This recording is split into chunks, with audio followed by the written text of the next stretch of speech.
Health Rainbow Private Limited. Immunoassay. Immunoassays क्या होता है और इसका सिद्धांत क्या है? इम्यूनोएसे एक लैब टेस्ट है जो किसी सैंपल, जैसे खून, में मौजूद खास चीजों, एंटीजन, का पता लगाता है। इसका सिद्धांत है कि एक एंटीबॉडी सिर्फ एक खास एंटीजन से ही जुड़ सकती है। इस जुड़ाव को मापकर हम एंटीजन की मात्रा का पता लगाते हैं। इम्यूनोएसे का उपयोग किन बीमारियों या स्थितियों का पता लगाने के लिए किया जाता है? इसका उपयोग कई बीमारियों का पता लगाने के लिए होता है, जैसे HIV और हेपेटाइटिस जैसे संक्रमण, हार्मोन का स्तर, जैसे थायराइड और गर्भावस्था के हार्मोन, कैंसर के मार्कर, दवाओं और नशीले पदार्थों की जांच। एंटीजन और एंटीबॉडी क्या होते हैं और इम्यूनोएसे में इनका क्या रोल है? एंटीजन, ये वो बाहरी या अंदरूनी पदार्थ होते हैं जो शरीर में इम्यून सिस्टम को प्रतिक्रिया देने के लिए उकसाते हैं। एंटीबॉडी, ये प्रोटीन होते हैं जो हमारा इम्यून सिस्टम एंटीजन से लड़ने के लिए बनाता है। इम्यूनोएसे में एंटीबॉडी को एक खास एंटीजन से जोड़ने के लिए इस्तेमाल किया जाता है, जिससे हम उस एंटीजन की मौजूदगी का पता लगा पाते हैं। एलाइजा और इम्यूनोएसे में क्या अंतर है? इम्यूनोएसे एक बड़ा समूह है जिसमें कई तरह के टेस्ट आते हैं।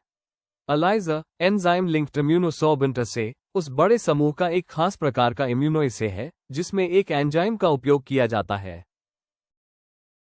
इम्यूनोएसे परीक्षण कैसे किया जाता है? प्रक्रिया क्या है? सबसे पहले खून या पेशाब जैसा सैंपल लिया जाता है। इस सैंपल को एक खास एंटीबॉडी के साथ मिलाया जाता है। अगर सैंपल में वो एंटीजन मौजूद है, तो वो एंटीबॉडी से जुड़ जाता है। इस जुड़ाव का पता लगाने के लिए कुछ तकनीक, जैसे रंग बदलना या रोशनी छोड़ना, का इस्तेमाल किया जाता है। इम्यूनोएसे के मुख्य प्रकार कौन कौन से हैं, जैसे एलाइजा, रिया। एलाइजा सबसे आम और वाइडली यूज तकनीक है। रिया, रेडियो इम्यूनोएसे, इसमें रेडियोएक्टिव पदार्थ का उपयोग किया जाता है। केमोलुमिनेसेंस इम्यूनोएसे, इसमें केमिकल रिएक्शन से निकलने वाली रोशनी का उपयोग होता है। इम्यूनोएसे परीक्षण के क्या फायदे और नुकसान हैं? फायदे, ये बहुत ही संवेदनशील और सटीक होता है और बहुत कम मात्रा में भी पदार्थ का पता लगा सकता है। नुकसान, ये कभी कभी गलत नतीजे दे सकता है और कुछ तकनीकें महंगी होती हैं। इम्यूनोएसे का उपयोग किन किन क्षेत्रों में होता है, जैसे चिकित्सा, अनुसंधान आदि? चिकित्सा, बीमारियों का पता लगाने, हार्मोन के स्तर की जांच और दवाओं की मॉनिटरिंग में। अनुसंधान, वैज्ञानिक नए बायोमार्कर की खोज और रिसर्च के लिए इसका उपयोग करते हैं। खाद्य सुरक्षा, खाने में एलर्जन या टॉक्सिन का पता लगाने के लिए। इम्यूनोएसे परीक्षण की रिपोर्ट को कैसे समझा जाता है? रिपोर्ट में दी गई वैल्यू को संदर्भ सीमा से मिलाया जाता है। अगर आपकी वैल्यू संदर्भ सीमा के बाहर है, तो ये कुछ समस्या का संकेत हो सकता है।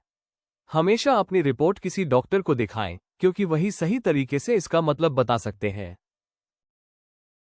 For more information visit us on www.healthrainbow.com. Health Rainbow Private Limited. Thank you.